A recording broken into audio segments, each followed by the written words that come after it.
Don't be rude. You are fake news. And we had the most beautiful piece of chocolate cake that you've ever seen. Does that make sense? They will be met with fire and fury. Does that make sense? This egregious display of hatred, bigotry, and violence on many sides. On many sides. We will have no choice but to totally destroy North Korea. It's got to be in tip-top shape. He is a sick puppy. You are fake news. Salut et bienvenue dans Trump 2020, le podcast Slate Ifri TTSO qui décortique la campagne présidentielle américaine avec Laurence Nardon, responsable du programme US à l'Ifri. Bonjour Laurence. Bonjour Romain. Nous avons traité de sujets passionnants ces dernières semaines, mais pendant ce temps-là, les candidats démocrates ont été actifs. Ils ont continué à parcourir le pays pour se faire connaître et pour se faire choisir par les militants qui prendront part au vote des primaires démocrates à partir de février 2020. Or, cette primaire, elle s'avère compliquée. D'abord, elle est polluée par les nombreux débats sur l'impeachment qui font la une des médias. Ensuite, elle est très polarisée entre des courants modérés et radicaux au sein même du Parti démocrate. Et enfin, les trois candidats en tête inquiètent par leur âge, surtout Biden, 73 ans, Sanders, 78 ans, et même Warren, en troisième position, à 70 ans. Et donc, cette situation assez indécise donne des ailes à de nouveaux candidats qui continuent à entrer en lice. Dernier en date, Deval Patrick, c'est bien Deval prénom, Patrick nom, et Michael Bloomberg qui porte le nombre total de candidats démocrates à 19. Alors Laurence, qui sont ces nouveaux entrants et est-ce que leur candidature tardive peut changer la donne ? En effet, ces deux candidatures sont tardives et dans le cas de Bloomberg, sa candidature est même non confirmée puisqu'il y a énormément de rumeurs. On sait qu'il a rempli les papiers nécessaires pour pouvoir participer à la primaire dans l'Alabama et dans l'Arkansas, mais il n'a pas non plus lancé sa campagne officiellement. Néanmoins, les rumeurs sont suffisamment sérieuses pour qu'on doive aujourd'hui s'intéresser à Bloomberg et voir un peu qui il est. Ce qui est intéressant avec Bloomberg, c'est que certains éléments de sa biographie le rapprochent de Trump, tandis que sur le terrain des idées, c'est un centriste qui en fait une sorte de Biden beast, si vous voulez. Un autre point commun entre ces trois hommes, c'est l'âge, parce que si on comptait sur Bloomberg pour rajeunir le champ des candidats, on se trompe puisqu'il a 77 ans. Un premier élément à propos de Bloomberg, c'est qu'il est milliardaire. En novembre 2019, sa fortune est estimée à 58 milliards de dollars. Le classement Forbes de mars dernier faisait de lui le 9e homme le plus riche du monde. Il s'est enrichi avec son entreprise Bloomberg, qui est à la fois un groupe de médias et une compagnie de services financiers. Elle propose notamment les fameux terminaux Bloomberg, qui sont des logiciels qui permettent de suivre en temps réel l'évolution des marchés financiers et qui sont évidemment utilisés par toutes les grandes firmes de Wall Street. Bloomberg a aussi une carrière politique puisqu'il a été maire de New York de 2002 à 2013. En 2002, il a succédé à Rudy Giuliani, dont on connaît aujourd'hui les liens avec Donald Trump. Comme Trump, il a un parcours politique assez inhabituel puisqu'il a changé d'affiliation beaucoup de fois. Il était démocrate jusqu'en 2001. Lorsqu'il s'est présenté à la mairie, il était républicain. Il est resté républicain jusqu'en 2007. Et puis, il a fait son 3e mandat de maire comme indépendant. Et ça n'est que depuis 2018 qu'il est redevenu démocrate. Bon, démocrate, républicain, indépendant, mais il a des convictions, cet homme-là ? En tout cas, ses positions et son action lorsqu'il était maire de New York ont reflété un certain éclectisme politique. Sur les questions économiques, c'est un libéral au sens français du terme, c'est-à-dire un conservateur fiscal. Il se vante à raison d'avoir remis à flot les finances de la ville. En revanche, sur les questions de société, il est progressiste. Il est pro-choice, c'est-à-dire favorable au droit à l'avortement. Il est favorable à un meilleur contrôle du port d'armes, enfin tous les grands marqueurs du camp démocrate. En revanche, il a mené une politique anticriminalité assez ferme, même très ferme. C'est la politique du stop and frisk qui a été appliquée à New York pendant tout son mandat, plus précisément entre 2003 et 2013. Cette politique autorise la police à arrêter et à fouiller sur place toute personne qui lui semble suspecte. Et dans les faits, dans le contexte new-yorkais, c'est bien évidemment les Noirs qui en ont souffert au premier chef, les Latinos aussi. Et cette politique de stop and frisk, aujourd'hui, elle est abandonnée et elle est jugée tout à fait raciste. Il est certain qu'aujourd'hui, un candidat démocrate qui a le bilan stop and frisk aura beaucoup de problèmes pour se faire apprécier des électeurs démocrates. Et d'ailleurs, les sondages de ces dernières semaines à propos de Bloomberg sont pas très bons. Il ne semble pas beaucoup décoller. Il a fait entre 1 et 4% des intentions de vote parmi les électeurs démocrates. Alors ça, c'est pour Bloomberg, mais dites-nous un mot du nouveau candidat, Deval Patrick. Alors Deval Patrick, c'est l'ancien gouverneur du Massachusetts. Il est un peu plus jeune, 63 ans, et puis c'est un candidat afro-américain. Il va donc certainement jouer sur la carte minorité, et comme il est assez centriste par ailleurs, on peut le voir comme un autre Cory Booker ou un autre Kamala Harris dans cette campagne. Et je crois que c'est le moment de se poser une question de fond en réalité dans cette campagne, c'est de savoir si, au final, est-ce qu'il faut nécessairement être noir pour obtenir le vote des Noirs dans cette campagne américaine.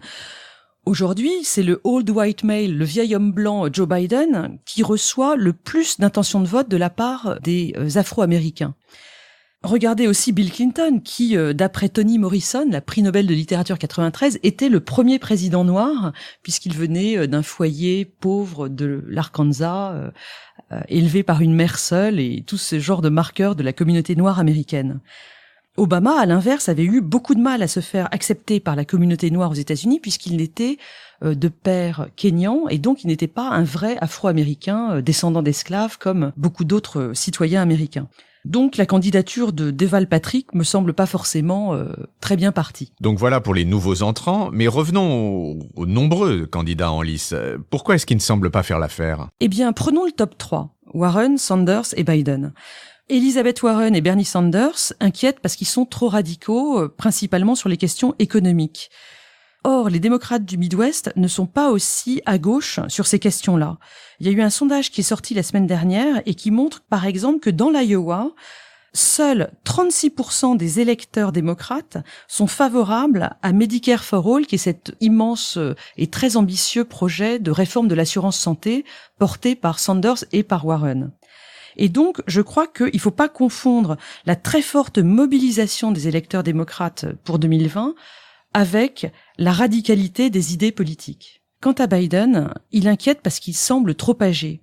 Il apparaît certes comme le candidat de la raison, le candidat qui rassure et qui pourra faire revenir le pays à un équilibre après Trump, mais on voit bien qu'il peine à la fin des débats télévisés de 2 heures, on le sent fatigué.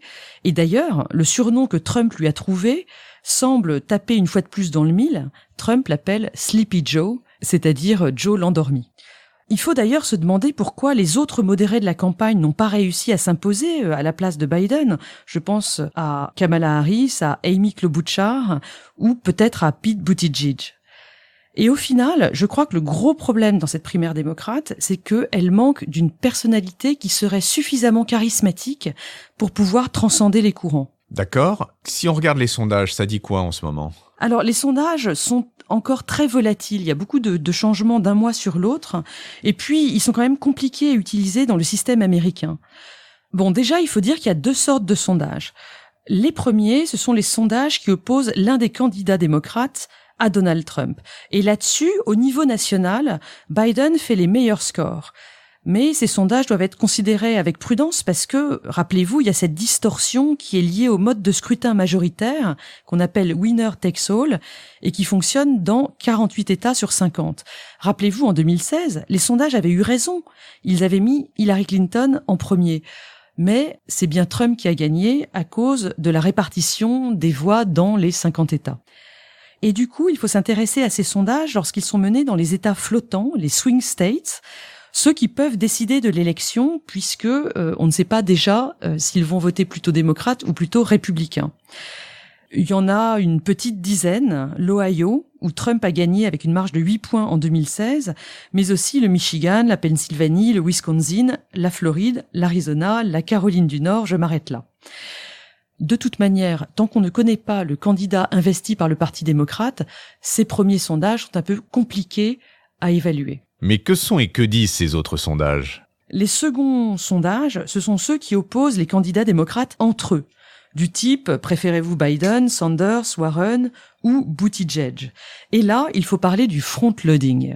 Front-loading, Laurence, expliquez-nous ça. Le front-loading, c'est l'ordre dans lequel les États vont participer aux primaires démocrates au printemps prochain. Romain, on aura certainement l'occasion de reparler en détail du processus des primaires qui commence en février. C'est un mécanisme assez exotique et d'ailleurs assez récent dans l'histoire des États-Unis. Mais pour aujourd'hui, je vais me contenter de dire que ce processus va se dérouler entre février et juin et que les 4 premiers États à tenir leurs primaires sont l'Iowa, le 3 février 2020, le New Hampshire, 11 février, le Nevada, 22 février, Caroline du Sud, le 29 février, et puis ensuite il y aura le Super Mardi, Super Tuesday, qui a lieu le 3 mars et qui verra voter dans les primaires démocrates pas moins de 16 États. Or, les résultats dans ces premiers États, ils créent une dynamique pour les suivants. C'est-à-dire que un candidat qui a fait un très bon score dans l'Iowa, ça va faire effet boule de neige et il va sans doute avoir un bon résultat aussi dans les suivants. Et du coup, la sociologie de ces petits États, eh bien, elle va avoir un effet peut-être décisif sur la suite des événements. Ça me semble d'ailleurs assez peu équitable. Suivant les années, on voit que les États s'efforcent d'organiser leurs primaires de plus en plus tôt dans l'année afin d'avoir plus d'influence politique dans le pays. Et c'est ça ce qu'on appelle le front-loading, pour répondre, Romain, à votre question. Et alors, qu'est-ce qu'ils disent ces sondages-là ? Eh bien, ces sondages entre candidats à l'investiture démocrate sont très intéressants. Il faut regarder d'ailleurs les résultats de sondages agrégés sur le site Real Clear Politics, si ça vous intéresse. Parce qu'on voit une grande différence entre ces sondages au niveau national et ces sondages dans ces fameux 4 États du début des primaires. Dans les sondages du 19 novembre, au niveau national, Biden reçoit 27% des intentions de vote des électeurs démocrates. Warren le suit à 20, Sanders 18 et Pete Buttigieg 8. Mais si on s'intéresse à ces sondages dans l'Iowa, tout change, parce que depuis la mi-septembre, Biden et Sanders sont en chute, alors que Warren monte et surtout Pete Buttigieg qui est en tête depuis quelques jours avec 21% des intentions de vote. Il est suivi par Warren à 18, Biden à 17 et Sanders à 17 également. Arrive le moment que vous détestez. Quelle est votre conclusion et quel est votre pronostic ?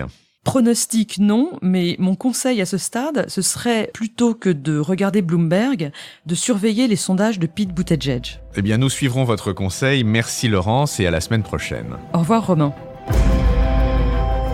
Retrouvez Trump 2020 chaque semaine sur Slate, TTSO, Lifree et sur vos plateformes de podcast préférées.